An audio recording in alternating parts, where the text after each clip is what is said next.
Então tá valendo.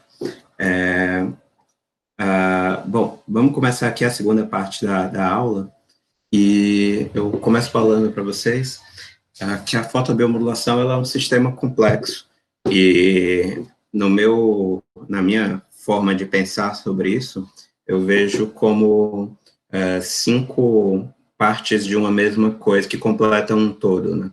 Então, tem um aspecto clínico, que são as aplicações, é o que a gente está mais familiarizado, né?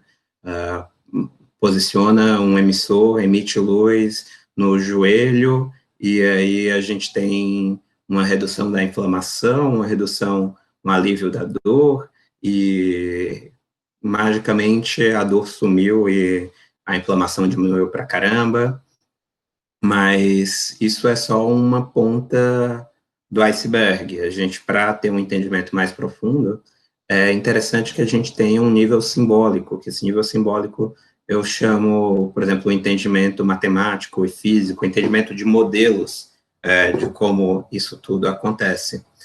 E esses modelos, eles são complexos demais para serem resolvidos analiticamente, ou seja, resolvidos por um ser humano como se resolve uma equação. Então, eles precisam ter um apoio digital para que faça simulações computacionais que nos possibilitem ter esse entendimento. Além disso, a gente tem um aspecto que sai do micro para o macro, que é simplesmente o efeito primordial acontece na interação da luz com uma molécula e quando essa luz é absorvida. Então, a gente está falando de efeitos que acontecem na escala de tempo da ordem de femtosegundos, ou seja, um milionésimo de um bilionésimo de segundo, ou seja, 1 segundo dividido por 10 elevado a 15. Então, é um fenômeno extremamente rápido, que é esse fenômeno da absorção da luz por uma molécula. Depois disso, você tem efeitos a nível celular, que há uma cascata de eventos que começa a modificar a bioquímica interna da célula, e isso é da ordem de segundos a minutos, você já consegue ver diferenças celulares.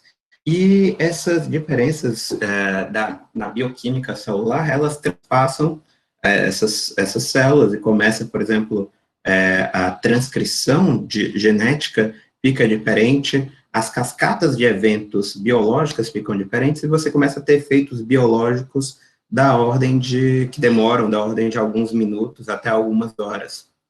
Por exemplo, a gente vai ver agora à tarde que o alívio da dor é algo que ele tem uma cascata de eventos que ele tem o pico da sua atenuação, pelo menos em camundongos, cerca de 2 a 3 horas depois, e depois começa a cair esse efeito biológico terapêutico. Até que você vai passando os efeitos tissulares por órgão, sistema, até que você tem uma modificação do próprio organismo como um todo, ou pelo menos do comportamento do ser vivo, devido a esse efeito biológico que aconteceu na escala micro. Então, você tem uma hierarquia, né, iniciando de molécula, célula, tecido, órgão, sistema, organismo, do micro para o macro, em que você tem efeitos de fotobiomodulação ou consequências da fotobiomodulação terapêutica em cada um desses níveis, né? A aplicação, o uso clínico é extremamente simples, como todos nós já estamos familiarizados, né? Você emite uma certa quantidade de luz. Esses tratamentos geralmente são muito rápidos, tomam de cerca de 5 a 10 minutos, e a potência irradiada é relativamente baixa, não tem efeito térmico, né? Então, algumas vezes, se tem um certo aquecimento, é pela eletrônica e não pelos fótons que estão sendo absorvidos, e, então, sem efeitos colaterais, digamos assim, sem efeitos adversos, a radiação que é utilizada não é cancerígena e não causa efeitos viciantes, como remédios, como fármacos. Aqui, falando um pouco sobre o trial que a gente concluiu a aquisição de pacientes e agora está na fase de escrita, né, que eu acho que boa parte de nós aqui estamos de alguma forma envolvidos com esse trial. A gente tem alguns resultados extremamente animadores aqui. A diferença entre o grupo placebo e o grupo fotobiomodulação, isso aqui em seres humanos mesmo, a gente vê uma diferença já com uma aplicação, com 2 aplicações, com 4 sessões, 2 sessões por semana, ou seja, em 2 semanas a gente conseguiu atenuar muito a intensidade da dor. Então, pacientes que viam com nível de dor 8, 9, 10 na escala visual analógica, caíram para nível 0, 1, 2, o que é extremamente benéfico. Então, muitas vezes você tem pacientes que estavam sentindo uma dor crônica causada pela osteoartrite no joelho há décadas, e que em 2 semanas conseguiram ter essa melhora, tanto no alívio da dor, quanto na performance muscular e na atividades diárias, na qualidade de vida. E aqui do lado a gente vê imagens de câmera termográfica mostrando uma redução na inflamação, que é evidenciada por uma diminuição na temperatura do local, né? Mais uma vez, essa equaçãozinha aqui. Isso aqui eu estou querendo falar para vocês, mais uma vez, eu vou seguir esse pentágono aqui, falando de cada um desses pontos. Então, evidenciamos a parte clínica, e agora evidenciando a parte simbólica. É isso que eu quero dizer com simbólico, né? Você ter equações, modelos matemáticos e físicos e químicos e biológicos que descrevam o que está acontecendo, para que a gente saiba o que eu chamei mais cedo da parte fotocinética, né? Como é que a luz entra no tecido e o tecido modifica esse feixe, essas intensidades da luz, e também a parte fotodinâmica, ou seja, o que acontece quando a luz é absorvida e o que é que isso modifica no organismo. E aqui, mais uma vez, a parte de simbólica, eu quero dizer modelos, né? Os triângulos, bolas, quadrados, é para representar substâncias, né? Então, quando você tem essa absorção dos fótons, você tem a alteração de algumas substâncias. Por exemplo, o triângulo pode ser um analgésico endógeno, então você houve um aumento na concentração de um analgésico endógeno. O quadrado pode ser um pró-inflamatório, que a gente tem uma redução aqui, e o verdinho pode ser, por exemplo, tubulina na célula, no citoesqueleto, mostrando que não houve uma mudança morfológica citológica ali. E aqui a parte digital, que isso aqui é um esqueleto de um algoritmo, assim, a gente não precisa navegar nisso aqui, mas vocês têm esse slide, se vocês quiserem fuçar um pouquinho neles, isso aqui é para tentar criar um algoritmo para um framework, para que a gente consiga acompanhar a evolução até do ponto de vista de como criar um protocolo terapêutico, né? E aqui do micro para o macro, onde eu coloco aqui na primeira coluna a hierarquia da organização biológica, partindo de organelas, as células, tecidos, órgãos, organismo como um todo, e a gente ainda poderia colocar mais embaixo átomos e moléculas, assim, porque, como eu disse, o efeito, ele começa a nível molecular. Então, assim, alguns exemplos aqui de organela, né, da mitocôndria, células, neurônios, o tecido neural, o sistema nervoso e o humano como um todo. Mas reparem que aqui poderia ser qualquer outro tipo de célula, principalmente as que têm mitocôndrias, outros tipos de sistema e outros órgãos e outros organismos, né? Então, é interessante porque a teoria vigente das mitocôndrias em células eucarióticas é que houve uma fusão de 2 organismos há mais ou menos 1 bilhão de anos, que fez com que as mitocôndrias se fundissem com uma célula primitiva e fizeram com que eles entrassem numa simbiose tão perfeita que passaram a se reproduzir juntos, né? Passou a ser a mesma célula. Os biólogos que estão aqui nos ouvindo, se sentirem, por favor, fiquem à vontade para complementar, caso eu tenha falado alguma bobagem. E, então, mais uma vez, o ponto que a gente levanta é que a fotobiomodulação, ela serve para uma única coisa, que é estimular, induzir algumas reações fotoquímicas a partir da absorção de um fóton, né? Ou seja, a fotobiomodulação, ela induz as células a produzirem os seus próprios remédios. E, então, se a gente, o grande sonho da fotobiomodulação seria ter um controle tão fino disso, que pudesse fazer com que cada célula se tornasse uma fábrica de remédios, cada organismo seria uma fábrica de remédios para si mesmo.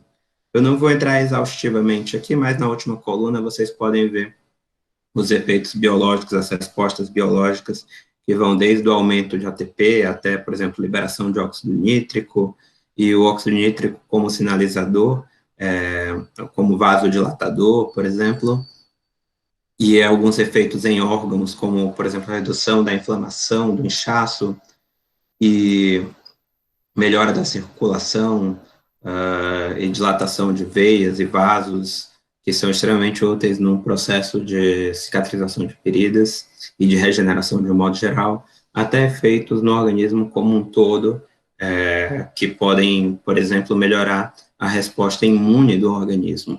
Então, isso aqui eu coloquei para a gente ver, colocar aquele pentágono pictórico que eu coloquei para vocês, de como ele funciona, né, partindo aqui desses 5 pontos, né, o clínico, o simbólico, o digital, e indo do micro até o macro.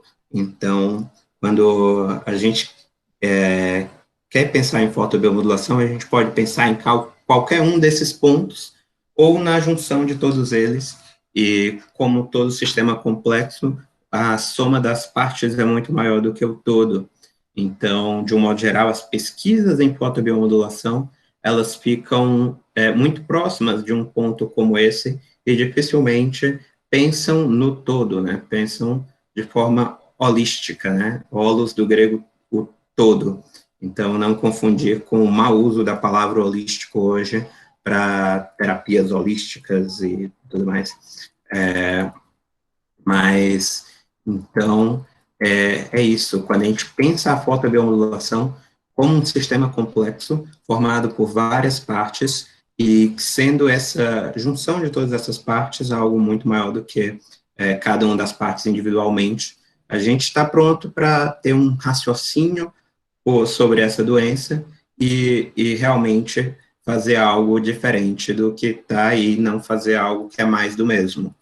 Então, nesse contexto, eu quero apresentar para vocês agora um pouco da minha pesquisa, que foi minha pesquisa de doutorado, que foi a pesquisa que acabou recebendo o Prêmio CAPES de melhores teses e que me ajudou muito a pensar a fotobiomodulação como eu penso nela hoje, né?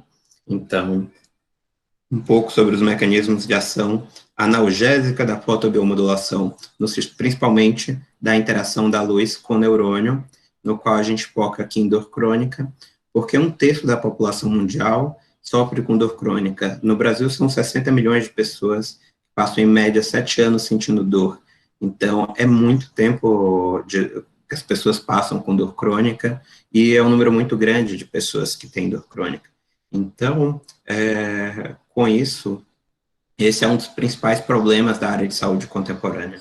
O tratamento puro e simples medicamentoso não é suficiente, porque gera efeitos colaterais, tem gente que tem alergia, tem gente que tem é insensível ao tratamento, né? E ainda há um efeito contrário, que é de quem se vicia no tratamento, e hoje a gente tem, principalmente nos Estados Unidos, casos muito drásticos de vício em opioides que já levaram à morte milhares de pessoas, e tem milhões de pessoas viciadas em remédios analgésicos nos Estados Unidos, e no mundo como um todo, né?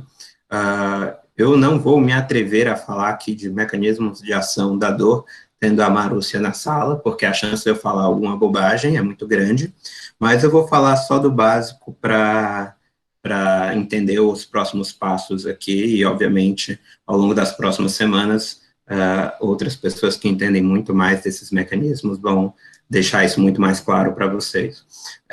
Então, de um modo geral e bem simplista, você tem um agente agressor que danifica, lesiona o tecido biológico, aqui nessa imagem, e faz com que uma série de substâncias marcadoras sejam liberadas, e essas substâncias são excitatórias para nossos receptores, que são neurônios que conduzem essa informação da dor até a coluna vertebral, e o corpo celular desses neurônios está aqui no gânglio da raiz dorsal. É importante lembrar desse gânglio, que a gente vai voltar a falar sobre ele daqui a pouco. Essa informação é carregada até o cérebro como uma série de disparos de potenciais de ação que sinalizam a dor. Então, de um modo geral, quanto maior a frequência dos potenciais de ação, ou seja, o número de disparos por segundo, maior a intensidade da dor, e é assim que o cérebro lê. Ele não lê por intensidade do potencial de ação, que é sempre o mesmo, mas sim frequência do potencial de ação. E aqui a gente tem um mapa somatotópico do organismo, ou seja, dentro do nosso corpo, ele é todo refletido no nosso cérebro, e aqui para o nosso sistema sensorial. Então, esse homúnculo aqui é conhecido como homúnculo de Fischer, que seria a proporcionalidade dos nossos receptores no nosso cérebro, como o nosso cérebro nos vê. Então, você pode ver que os lábios, a boca, as mãos são muito maiores, porque tem mais terminações nervosas aí. Vou abrir aqui um parênteses interessante. Eu fiz lá com o grupo do André Brunoni um teste comigo mesmo, não sei se eu tenho fotos aqui no final da apresentação, talvez eu tenha, que eu coloquei uma bobina de campo magnético na minha própria cabeça, né, e depois medi o quanto era necessário para excitar uma resposta do meu dedo polegar mexer involuntariamente. E depois apliquei fotobiomodulação na mesma região, esperei alguns minutos e apliquei de novo a mesma bobina de campo magnético, e foi necessário 20% menos energia da bobina para fazer o meu dedo se mover, ou seja, a fotobiomodulação deixou o meu córtex mais excitado. A parte engraçada é que, como vocês podem ver aqui, o polegar está muito próximo do rosto, então, e do olho. Então, era super engraçado, porque antes de chegar no meu polegar, eles acharem meu polegar, eles iam mexer a bobina e pegaram no meu lábio, então o lábio tremia, a pálpebra piscava, até chegar no dedão. Então, é interessantíssimo, porque é como se estivessem mexendo com o seu dedo ou com a sua pálpebra de dentro para fora, direto no seu cérebro. Foi uma das sensações mais estranhas que eu já tive, mas bem legal. Fechando parênteses, alguns das evidências do efeito analgésico da fotobiomodulação, a gente tem aqui aumentos de serotonina, de beta-endorfina, a diminuição na frequência dos potenciais de ação e uma diminuição na velocidade dessa condução também. O ponto interessante, no nosso ensaio clínico, a gente conseguiu ver também um aumento de dopamina nos pacientes do grupo tratamento, que a gente não viu algo tão grande nos pacientes do grupo controle. Não chegou a ser estatisticamente relevante, mas é quase assim. Então, é muito provável de realmente ter uma liberação de dopamina. Isso a gente quantificando dopamina no sangue, né?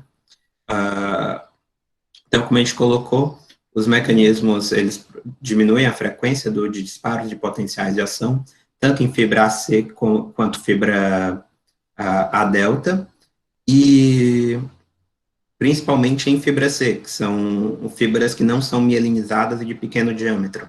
Grande parte disso foi explicado no artigo de 2007 da Roberta Shaw, que é uma cientista da Austrália, e que ela demonstra que os microtúbulos, eles, embora não aumentem a proporção, eles geram clusters que dificultam a passagem dos neurotransmissores para chegar até a sinapse. Sem eles chegarem nas sinapses, não é possível atravessar a sinalização de dor, ou ela atravessa com uma quantidade menor de neurotransmissores, o que faz com que o número de potenciais de ação diminua e que o cérebro entenda que sente menos dor.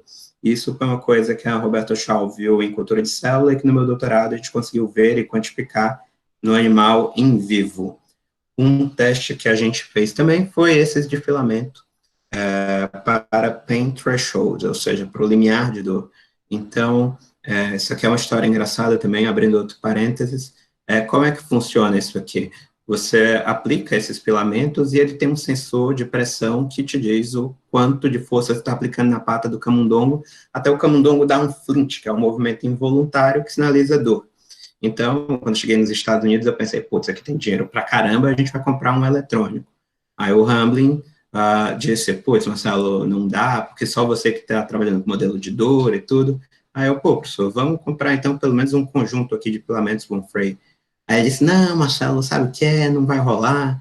E aí, depois, ele me confidenciou que ele queria que eu trabalhasse em outra coisa. E aí, sendo que ele não contava com o fato de que eu sou brasileiro, não existo nunca. Então, eu fui numa Target, comprei 20 palitos de picolé, linha de pesca, e fiz meu próprio conjunto de filamentos Von Frey, e utilizei para pesquisa, deu super certo, calibrei numa balança de pressão normal mesmo, tem em qualquer laboratório, e aí ele ficou tão feliz e animado com o resultado, que aí ele comprou esses aqui, para que a gente fizesse uma comparação, e a gente mostrou que esse conjunto que eu fiz por $2, com palito de picolé e linha de pesca, eram melhores do que esse vendido por $500 pela Hugo Basile. E aí a gente publicou um artigo falando sobre isso, e é o meu artigo com o maior número de downloads. Então, assim, eu passei 12 anos estudando fotobiomodulação para o meu artigo mais baixado ser como fazer um filamento Von Frey por $2. E o pessoal da Hugo Basile não gosta muito de mim, mas é a vida. Aqui também vocês podem ver o setup que a gente tinha para iluminar o gânglio da raiz dorsal, aqui é o rabinho dos camundongos, né? E aqui as costas do camundongo sendo irradiadas. A gente conseguiu ver aqui em preto o grupo controle, vermelho uma dose baixa, azul uma dose que a gente considerava que era a que a gente realmente tinha expectativa de ter um efeito biológico, e em verde uma dose muito maior também para que a gente visse se havia uma saturação da dose, se começava a ter efeito inório. E o que a gente viu é que a dose mais baixa realmente ficou estatisticamente igual ao grupo controle, e as duas doses mais altas deram resultados praticamente iguais. Depois que eu fiz esses experimentos, que deu tudo certo, então o Hamblin curtiu pra caramba e liberou vários animais para que eu pudesse fazer pesquisa, porque lá os animais eles são pagos, né? Então, você paga pelos animais, você paga para manter os animais nas gaiolas. Então, saía caro nesse aspecto o custo de biotério. Então, para você ter acesso a muitos animais, você tem que ter pesquisas que são realmente relevantes e que convençam, assim. E aí, liberou para que eu fizesse pesquisa em várias, com aplicações de pós-modulação em várias partes do corpo de vários camundongos, porque o meu objetivo era saber o seguinte, o efeito analgésico, ele acontece só a nível local, ou ele acontece aplicando em várias partes do corpo, e se acontece em várias partes do corpo, o que é que determina isso? Então, o nosso modelo de dor era na patinha do camundongo, e eu apliquei aqui no gânglio da raiz dorsal, na cervical e transcranianamente no cérebro, e também apliquei na barriga e na cauda. Na barriga porque é vascularizado, e na cauda porque é inervado, bastante inervado. E o que a gente observou é que a gente... e também apliquei na pata contralateral, ou seja, a pata da esquerda, para ver se tinha algum efeito na pata da direita. Então, a gente verificou que na pata da direita, que é o local da dor, teve sim um efeito analgésico, o limiar de dor aumentou para caramba, ou seja, você precisava aplicar muito mais força para o camundongo começar a sentir dor, e na pata contralateral, a pata da esquerda, não teve nenhum efeito na pata da direita. Aqui, dando um zoom no tempo, né, em 5 minutos a gente já conseguia ver a diferença, em 31 horas depois, claramente diferentes, né.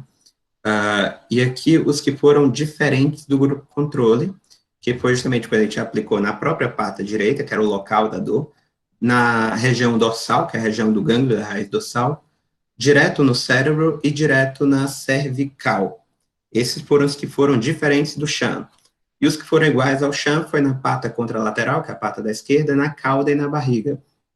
Isso evidenciou que a fotobiomodulação tinha efeito analgésico da dor, desde que você aplicasse em neurônios na condução da dor do sistema, do local da dor até o cérebro, ou direto no próprio cérebro. Uhum. E aí, desde que você faça isso, você tem efeito analgésico devido a essas aplicações.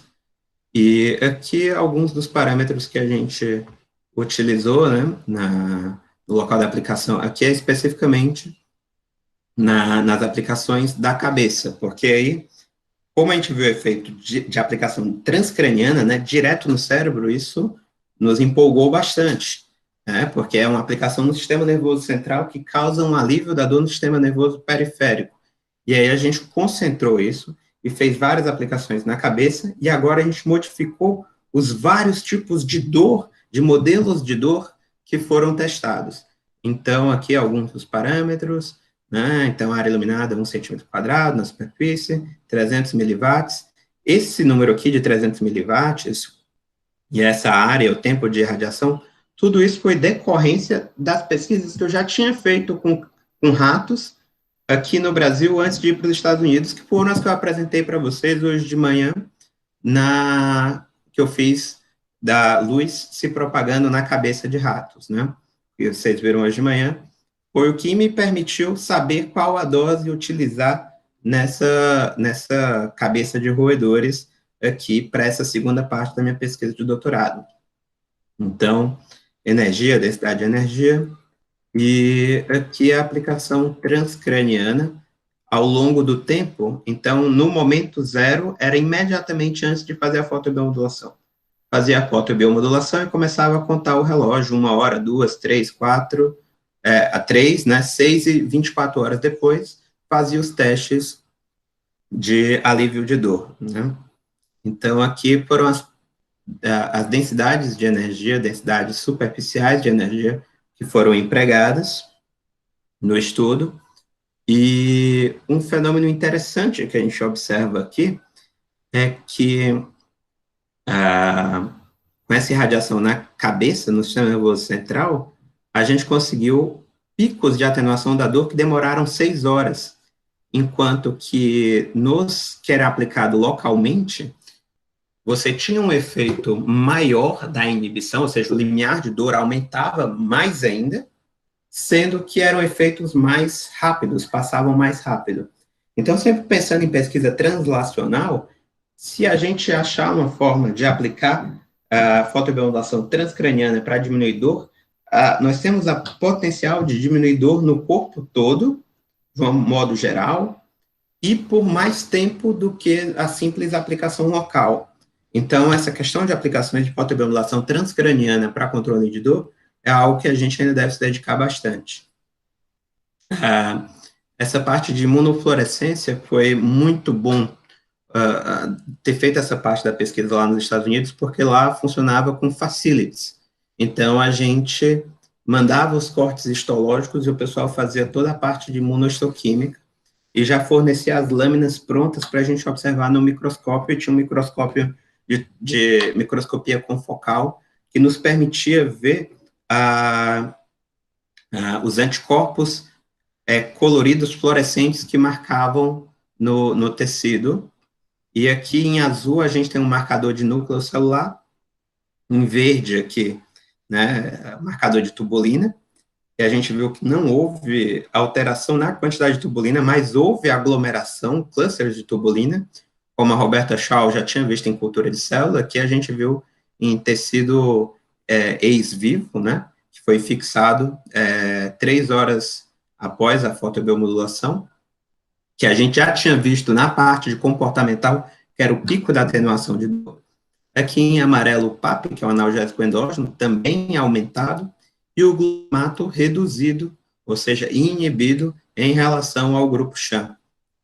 Então, todos esses resultados são resultados aqui de bioquímica, partindo já para efeitos terapêuticos. Então, aqui, a parte comportamental mesmo, a gente vê teste de placa fria, por exemplo, nas patas dianteiras, e o tempo de latência, ou seja, o tempo para que o camundongo tirasse a patinha, ou seja, quanto mais tempo passa, significa que ele está sentindo menos dor, porque ele demorou mais a tirar a patinha, né? Então, no grupo aqui que recebeu 120 segundos de fotobiomodulação, né, com a mesma densidade de potência que esse outro grupo, eles demoraram aqui 150 segundos, né, para reagir. Enquanto que no grupo controle, em menos de 50 segundos, ele já tirava a pata. Isso a placa estava a 4 Celsius. Aqui, numa fonte radiante de calor, que era um laser de alta potência na cauda do ratinho, você vê também o grupo controle, rapidamente eles tiravam a cauda, e no grupo tratamento eles chegavam a demorar quase 30 segundos, em torno de 30 segundos, para tirar a cauda. Ou seja, eles percebiam menos dor por temperatura. Aqui a parte inflamatória, dor tônica, que são os 5 primeiros minutos, e dor aguda, né, ou melhor, a dor tônica, na verdade, é o seguinte, é do minuto 20 ao 25, e a dor aguda é os 5 primeiros minutos. A quantidade de tempo que o camundongo passa com a pata encostada no chão. Quanto mais tempo ele passar, na verdade, com a pata levantada, né? Quanto mais tempo ele passar com a pata levantada, significa que mais dor ele está sentindo. E quanto mais tempo ele ficar com a pata no chão, é que aquela dor não está incomodando ele. E olha que a pata fica inflamada, ela praticamente duplica de volume, fica visivelmente inflamada. Então, na fase aguda, olha que interessante, o grupo que recebeu uma dose mais baixa teve um resultado até melhor do que o grupo do tratamento. Mas na fase tônica, né, que é um pouco depois da parte aguda, o grupo que recebeu essa dose aqui de fotobiomodulação, que foi a que a gente viu em todos os testes como mais efetiva, ele praticamente não ficou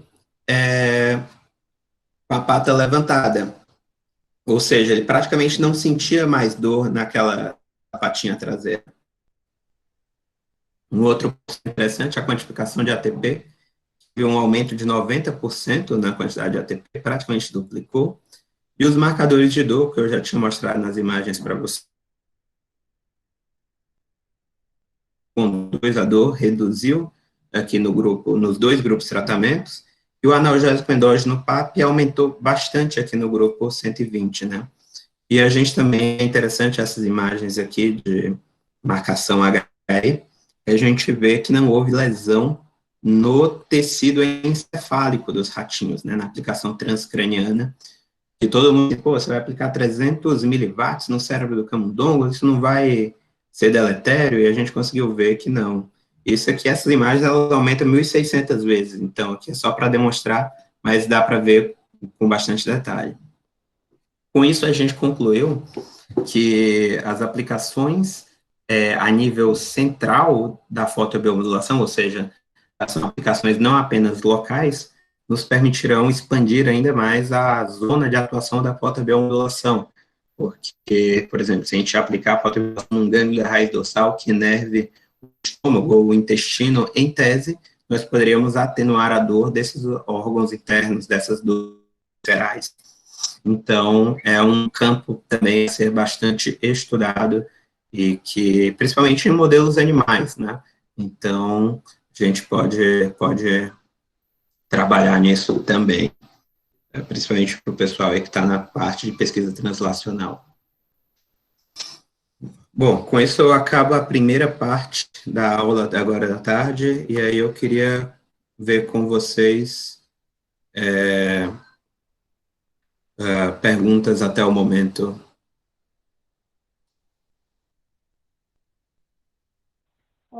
Marcelo, Oi. tá me ouvindo? Eu tinha. Maru. Deixa eu te perguntar uma coisa que foi nos últimos slides que você mostrou do ATP. Como que você mediu o ATP? Você lembra? A resposta sincera Foi pedindo para um amigo meu medir. Mas, Eu não sei mas qual foi. você lembra... Não, eu não sei exatamente qual foi a técnica que ele usou, mas o que eu lembro foi o seguinte: eu lembro que extraía, esse daí era quantificado em cérebro. Então a gente extraía o cérebro como um todo, não congelava, né, não fixava, então tinha que ser algo muito rápido, e fazia uma maceração do cérebro, tirava e ficava só com a parte do líquido transparente, colocava um reagente que ele é fosforescente, que agora eu não estou me lembrando, mas exatamente qual o nome, tem na minha tese de doutorado. Então, assim, isso aí é extremamente bem detalhado na tese de doutorado. Tá, eu ia te perguntar se você tinha publicado ou não, senão eu dava uma olhada. Tá, não, eu subo lá minha tese para vocês no nosso grupo aí. Mas, então, era quantificado luciferase.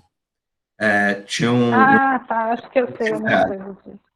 O exato. Igor colocou aqui no grupo, deixa eu ver aqui no chat, é que tem. Uhum. Ah, é que o Ouroboros, Igor, é uma coisa mais moderna. Provavelmente, com a certeza que ele não usou esse aparelho, porque na época que ele fez, não estou chamando você de velho, Marcelo, mas é porque provavelmente não tinha. Tanto que eu sou bem mais velha que você, mas a questão é que não tinha esse aparelho, Igor. Mais legal saber Não, é que eu sou precoce, é diferente. possa usar também. Mas então, pois era essa reação com luciferase. Tá.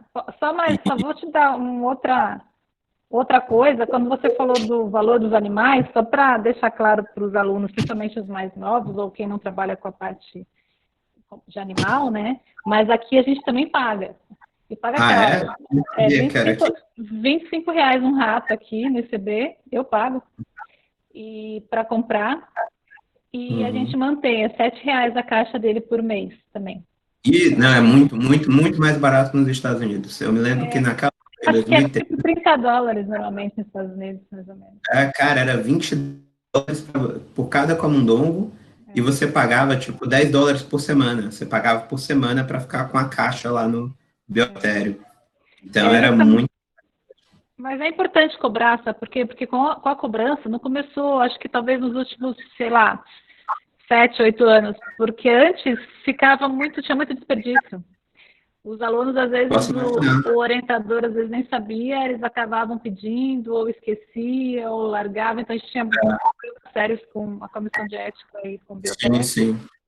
mas é Não, só para destacar. na verdade, lá nos Estados Unidos, é até interessante, já que a gente abriu esse parênteses, lá ficava tudo, eu fiquei no Wellman Center for Photomedicine, e ficava todas as facilities, faziam parte do Wellman Center, e as facilities, né, um laboratório cobrava do outro. Então, por exemplo, o pessoal da imunohistoquímica cobrava do laboratório do Hamblin.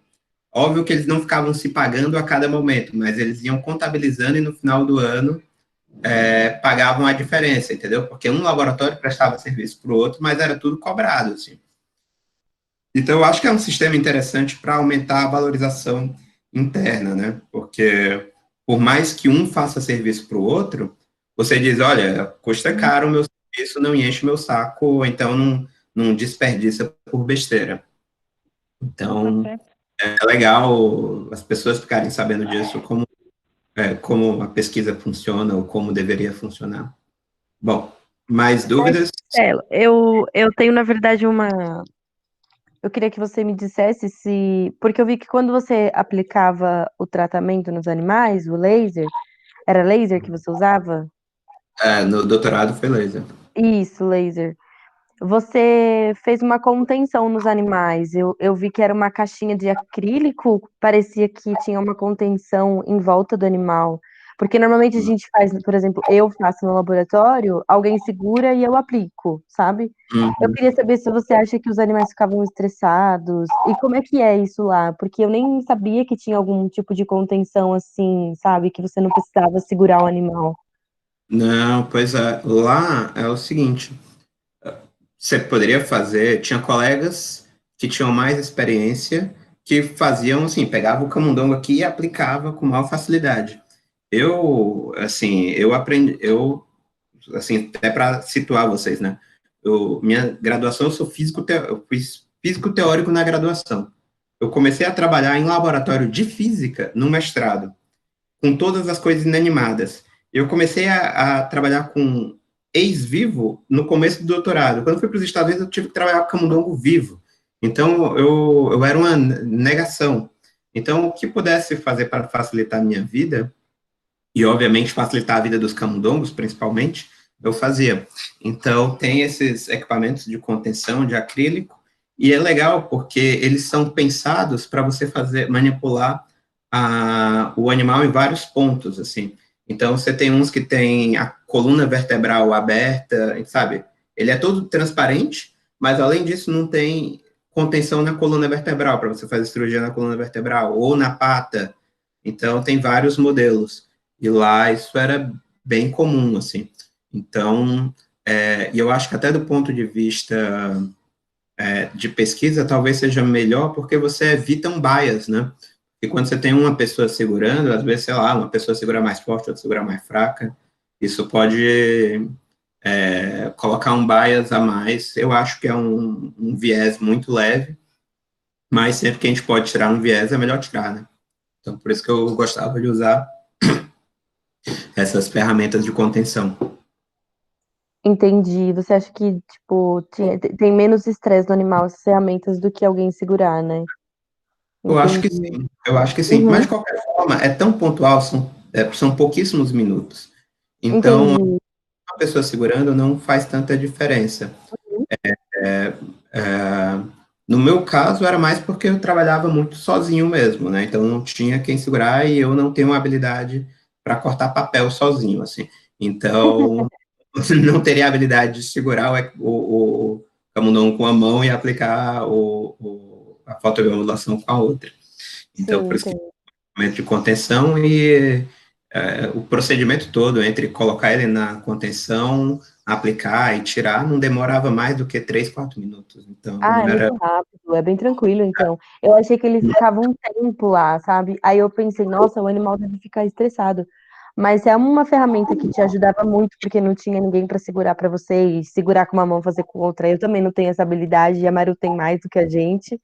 Mas se é uma coisa que te ajudava e era bem rápido, o animal não ficava estressado, ótimo, né? É que realmente eu tô perguntando porque eu não conhecia, entendeu? E eu achei É, super interessante. pois é. Mas, assim, eu sou um grande mestre dos DTIs, que são os dispositivos tecnológicos de improviso, também conhecidos como gambiarras.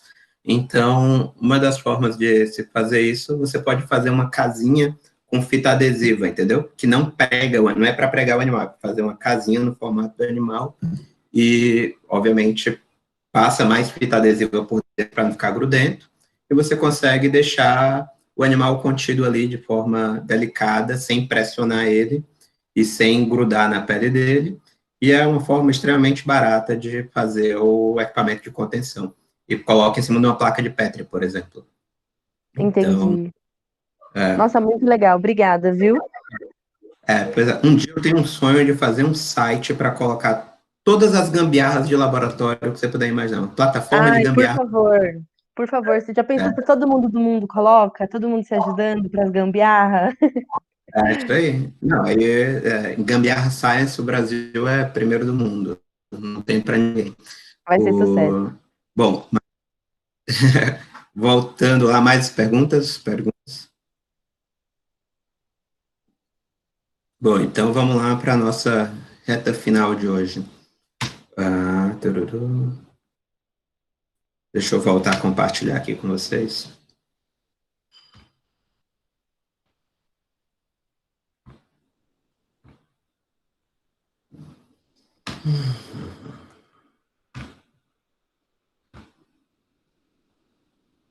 Bom, então, como eu coloquei para vocês, as coisas que a gente vem trabalhando de forma extremamente recente é a fotobiomodulação com dose digital personalizada, né?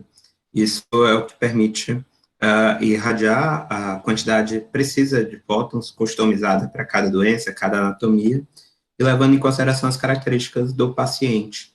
E aí essa dose digital, onde a gente parte da quantidade de energia que a gente quer entregar dentro do tecido biológico-alvo para construir quais são os parâmetros ópticos externos, ou seja, potência, tempo, comprimento de onda, frequência de pulso, etc.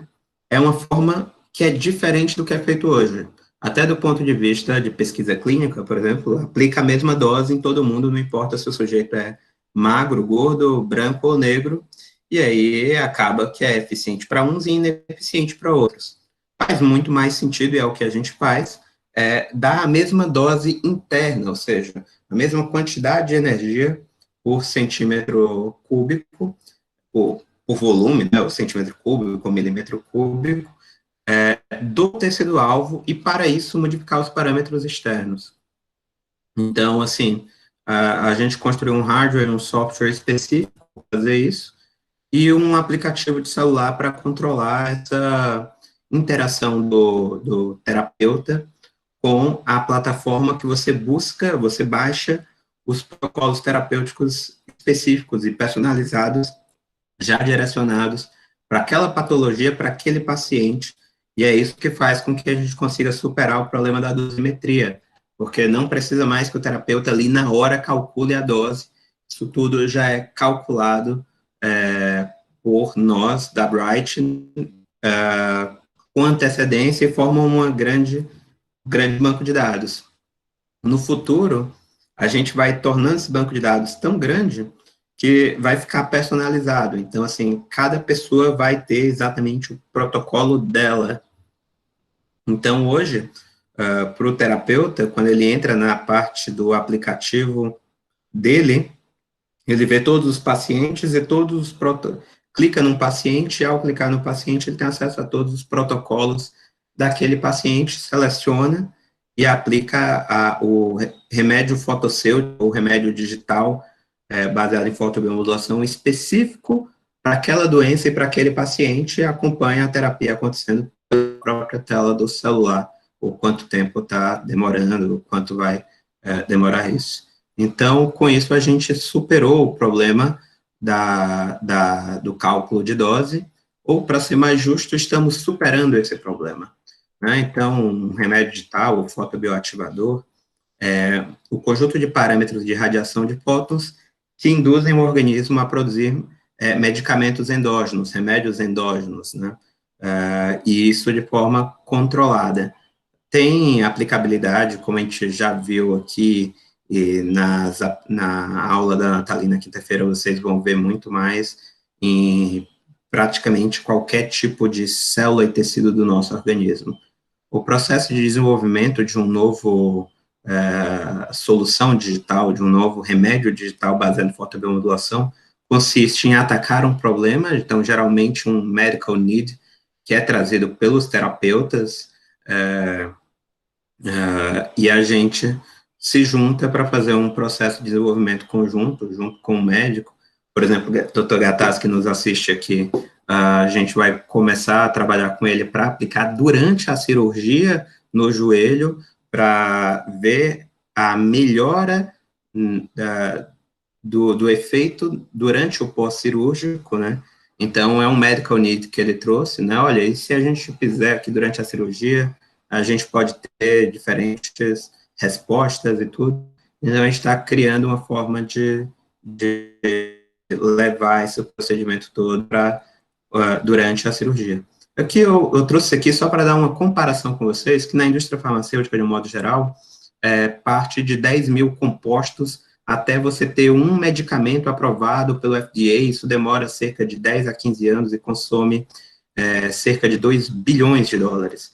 Então, para criar um remédio digital, um protocolo digital baseado em fotobiomodulação, como ele é muito forte, o embasamento em computação, isso se torna muito mais rápido e mais barato. Então, cerca de 10 vezes mais barato e 100 vezes mais, 10 vezes mais rápido e 100 vezes mais barato.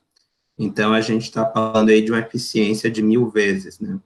E essa visualização da fotobiomodulação, ela parte de alguns princípios que a gente trouxe da farmacologia, outros do design de medical devices e outros como dose, que a gente herda praticamente da radioterapia, para criar esse modelo de remédios digitais.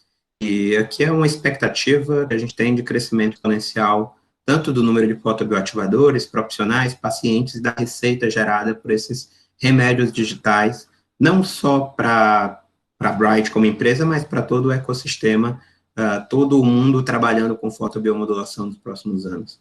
Aqui eu trago só algumas fotos de alguns pacientes, esses 2 casos aqui são interessantes, porque uma delas já tinha até se aposentado por invalidez no braço, e a gente conseguiu trazer essa pessoa de volta ao trabalho.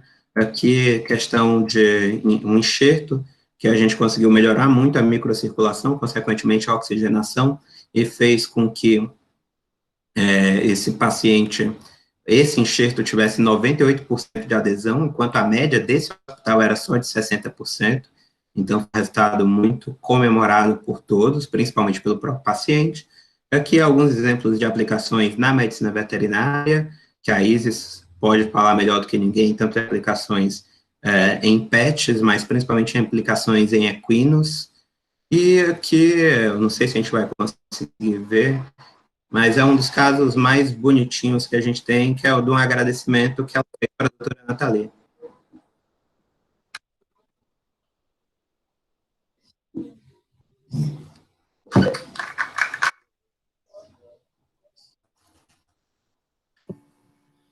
Não estamos ouvindo, Marcelo, o vídeo. Alguém está conseguindo ouvir? Não. E o pior que está no máximo, então, depois, esse vídeo está na aula também que eu mandei para vocês, então vocês podem clicar lá e ouvir no próprio aparelho de vocês, mas basicamente a Nathalie também pode falar melhor para a gente, que foi uma paciente dela que ela atendeu em casa, e a paciente não consegue nem sequer andar. E, Nathalie, conta essa história que a paciente sua, América, essa é uma paciente muito fofinha, ela está meio tímida para falar, eu achei que até que ela não ia fosse fazer o vídeo. Tem pacientes que não gostam de fazer, né? Os que permitem a gente fazer, a gente faz, né, do relato. Essa paciente, ela tem osteoartrose, né, na coluna, tinha uma estenose na região lombar também, e ela estava com indicação cirúrgica, que já faziam mais ou menos 5 meses que ela estava fazendo uso de analgésicos, anti-inflamatórios, opioides, e a dor não melhorava, e o médico sugeriu uma intervenção cirúrgica, tá?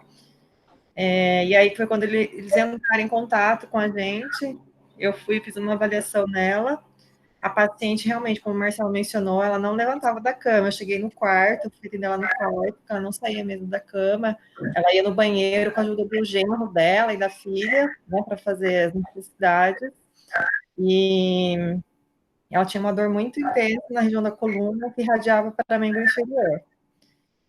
E com 10 aplicações, quando chegou mais ou menos na metade das aplicações, na 5ª aplicação, ela já começou a se movimentar por dentro da casa, então já ia no banheiro sozinha.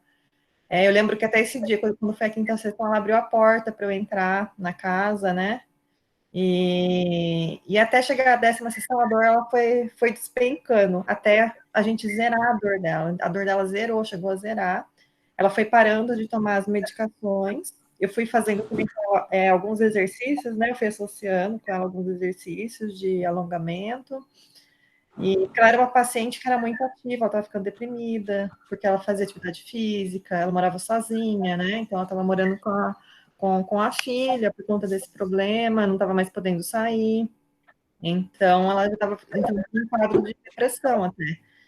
E eu fiz 10 sessões, depois eu voltei no outro mês para ver como ela estava, a dor estava bem estável, ela não estava mais com dor.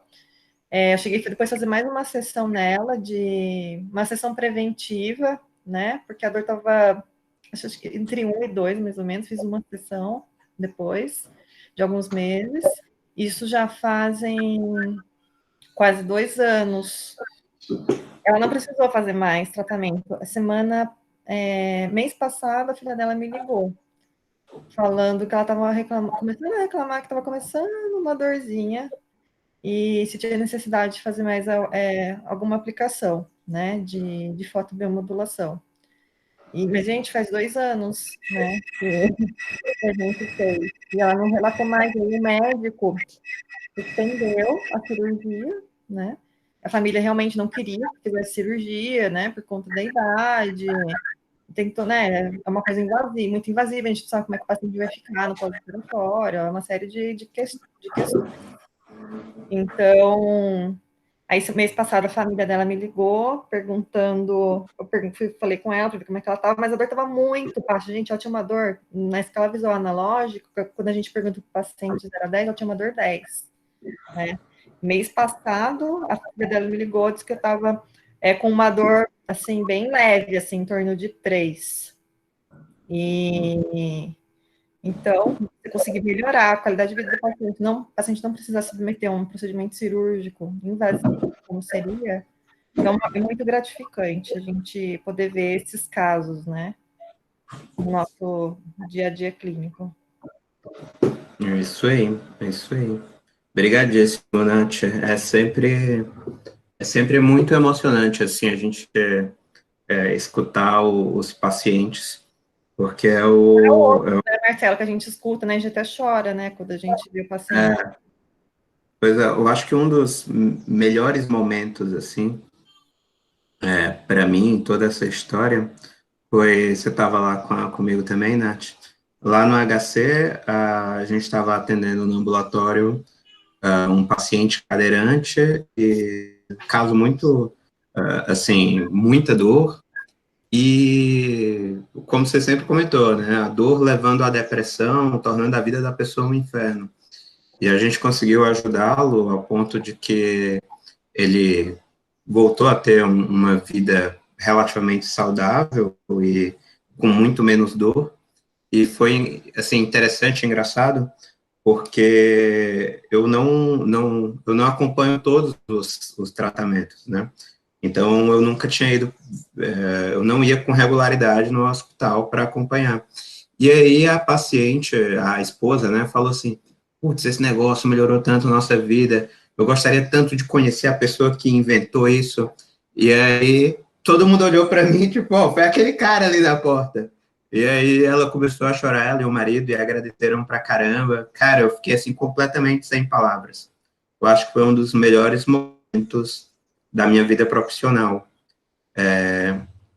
Então, é algo que vale muito a pena a gente se...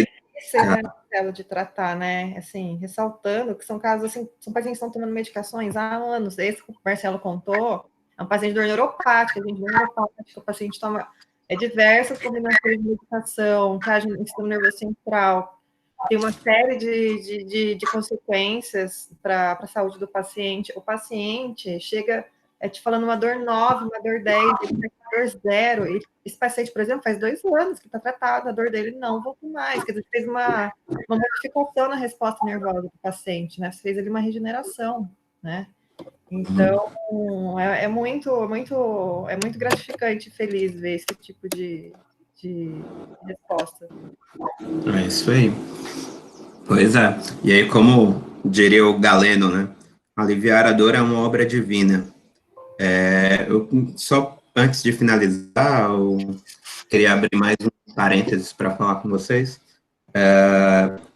Quando a minha decisão de sair da física teórica, eu era extremamente feliz como físico teórico e muito realizado. Eu gostava muito daquilo, ainda gosto. Assim, uma das coisas que eu faço para me distrair é resolver a equação diferencial, que me acalma.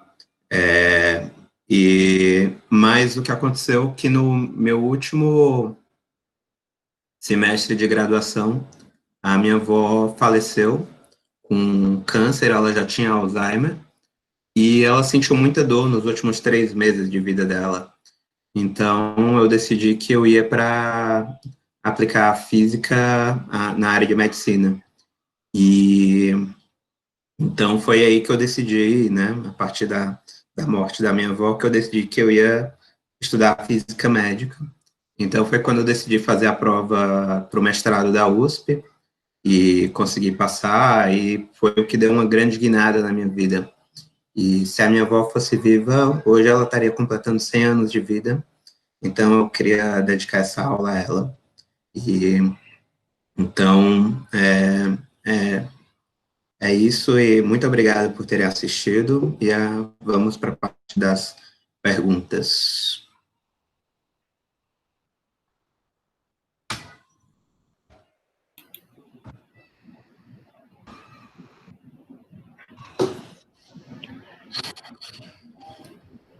Marcelo, posso começar?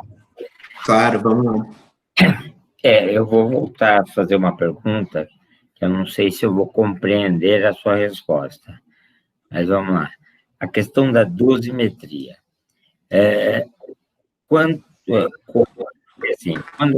peguei uma fotobio, já vinha andando, e eu peguei muita coisa já pronta, em termos de dosimetria. E como é que você calcula a necessidade de energia para tratar determinado tecido? Uhum.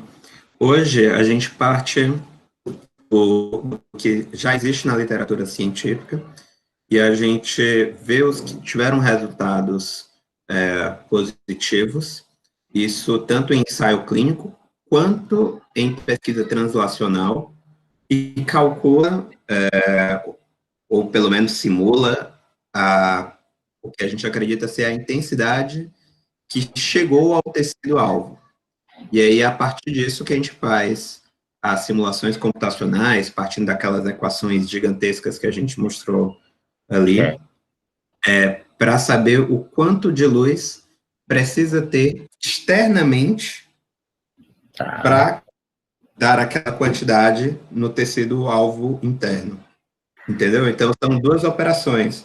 Uma de pegar na literatura e ver o quanto foi aplicado e que teve resultado positivo, e pegar também e depois fazer a simulação computacional para ver o quanto saiu, o quanto é necessário colocar do lado de fora. Esse mesmo resultado internamente. Então, acho que a Aninha e a Tereza vão dedicar um